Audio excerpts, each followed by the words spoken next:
Hello everybody, today I'm gonna explain the rules of Ship Adventure Caribbean Conquest. Ship Adventure Caribbean Conquest is a strategic defend and conquer game for 2 to 4 players. What is the goal of the game? The goal of the game is to conquer as many strategic points as possible in order to control the majority of the strategic areas. Strategic points are notified by red circles.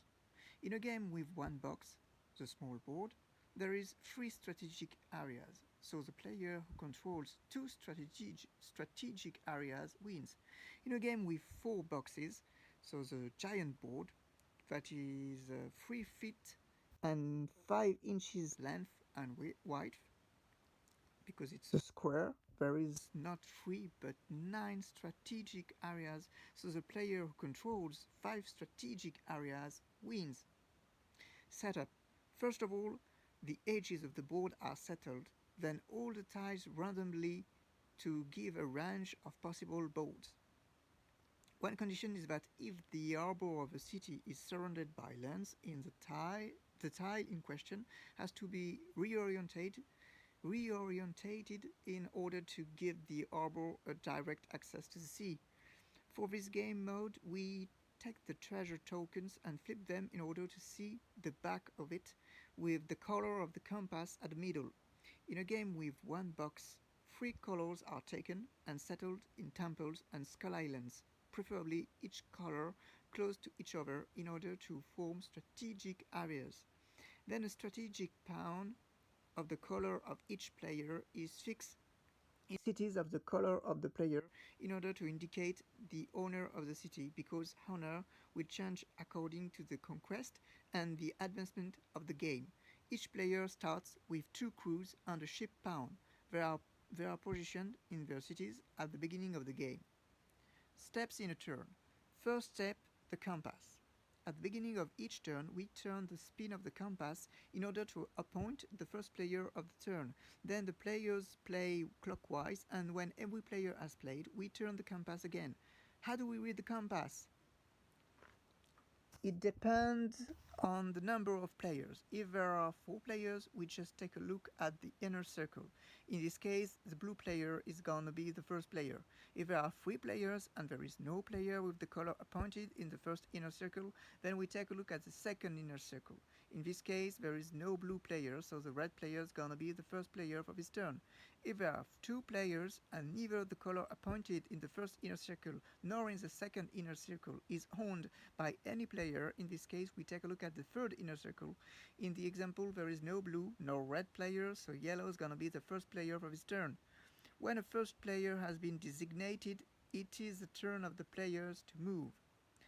The ship pawns can only move length, widewise, and diagonally on C-squares. There are 4 types of C-squares: calm C-square, harbor square, wave square, and skull island square.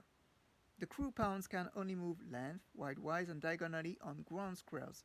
There are 4 types of ground squares: jungle square, city square, temple square, and square occupied by a ship. There is 4 units maximum per square. A group is composed by all the units, ship and crew, sharing the same square. Each player can perform 6 moves maximum per turn. The use of one move allows the player to move not only one unit, but one group.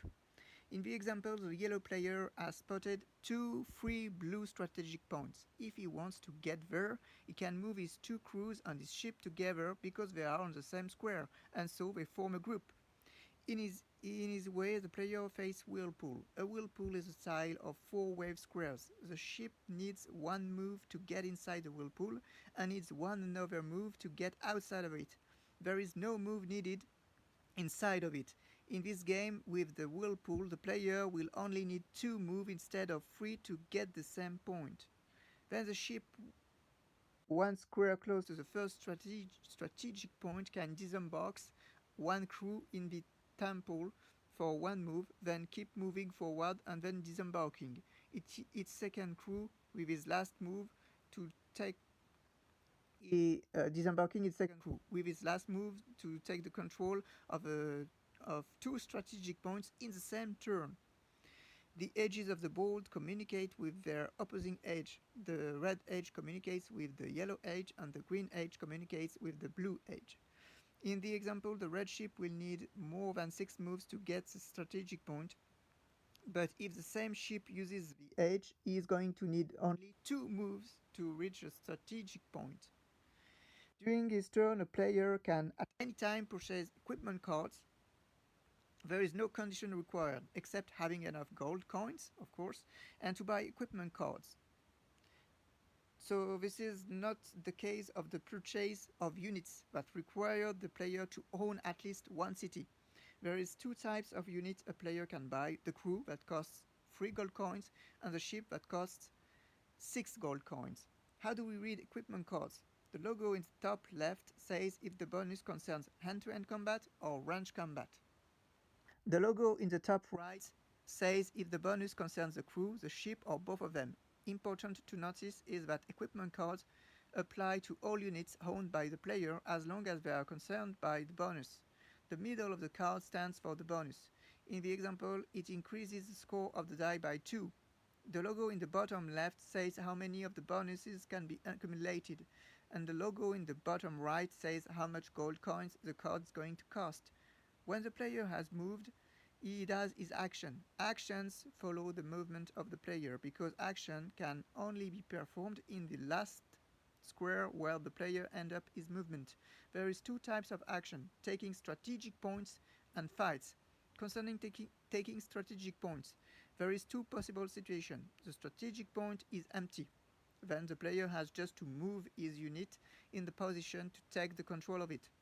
Second possibility: the strategic point is already occupied. The player has first to fight the player owning the position by attacking in a hand-to-hand combat to directly take the control of the position, or in ranged combat to destroy the position. But if he destroys the position, a movement towards the position will be required in order to take the control of the position.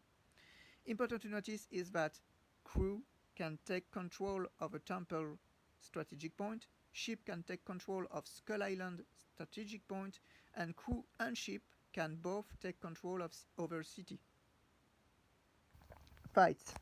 There is 2 types of fights: hand-to-hand combat and range combat. But first of all, let's talk about the different type of units and in which kind of combats they can be involved in. The crew can be involved in hand-to-hand combat, but not in range combat. The ship can move, be involved in both hand-to-hand combat and range combat, and the controlled strategic points cannot move, but can be involved in both hand-to-hand combat and range combat. Now let's talk about hand-to-hand combat. It is represented by crossed sabers. It concerns crew, ship, and controlled strategic points as long as units of different players shared the same square. In the example, 2 ships controlled by the yellow player attack the ship of the red player. Both players launch a die. The player 1 gets a bonus of 1 because he attacked with a group of 2 units, and he gets a bonus of +1 for each added unit in his group, so the player 1 wins. But imagine that the player 2 owns equipment cards that influence his hand-to-hand attack. In this case, the ship get to cumulated bonuses, and so the player 2 get a score of 7 instead of 3, so wins the fight. Now imagine an attack in land with crews. In this scenario, a group of 2 yellow crews attack a group of 1 red crew and the strategic points, and the red player has a bonus in hand-to-hand combat. Player 1 get a bonus of +1 for his added unit, and player 2 get a bonus of +2 for his equipment card and +1 for his added unit. So it is an equality. In case of an equality, players will launch their die until there is a winner. We talk about hand-to-hand combat. Now let's present range combat. It is represented by a target. It concerns ship and controlled strategic points, but not the crew. It occurred when 2 pounds of different players are in squares next to each other. In the example, player 1 attacks player 2. Player 1 uses 1 cannonball card, single use, in order to initiate the range combat. Player 2 has no cannonball card to defend himself, so his ship loses automatically the range combat. Now imagine that the player 2 has a cannonball card, so player 1 uses his cannonball card to launch a die, and player 2 also uses his cannonball card to launch a die. Let's notice that player 1 has no added bonus even if he has 2 units in his group, because only the ship can attack in range combat but not the crew. Player 1 in this case wins. Now imagine that player 2 has a cannon card that gives a bonus of +3 to the score in range combat. Player 1 uses his cannonball card to launch a die, and player 2 also uses his cannonball card to launch a die. Player 2 gets a +3 bonus and wins. Same scenario, but now player 1 has not 1 but 2 cannonball cards. Player 1 uses his cannonball card to launch a die, and player 2 also uses his cannonball card to launch a die and get a +3 bonus in his and is supposed to win. But player 1 hasn't said his last word. He uses his second cannonball card in order to relaunch the die and gets a score of 7. Because skull and crossbones represent 7, he wins the fight. Other example, the yellow ship attacks the red crew in range combat. Then player 1 automatically wins, because crew cannot attack in range combat even if the player owns a cannonball card. Same example, but this time player 2 owns a camouflage equipment card, so the camouflage card allowed the crew to be immune to the range attack as long as it is in ground. So in this case there is no combat. We talk about the purchase and the costs of units and equipment cards in gold coins, but how do we get gold coins? The rule is that at the end of the turn, each player earns gold coins for his controlled strategic points. In cities and uncontrolled strategic areas, the player earns 1 gold coin per controlled strategic point. And in controlled strategic areas, the player earns not 1 but 2 gold coins per controlled strategic point. In the example, the yellow player controls 3 strategic points, 1 city and 2 points in an uncontrolled strategic area, so he's gonna receive 3 gold coins. The green player controls 3 strategic points, 1 city and 2 points in uncontrolled strategic areas, so he's gonna receive 3 gold coins. The blue player controls 3 strategic points, 1 city and 2 points in an uncontrolled strategic area, so he's gonna receive 3 gold coins.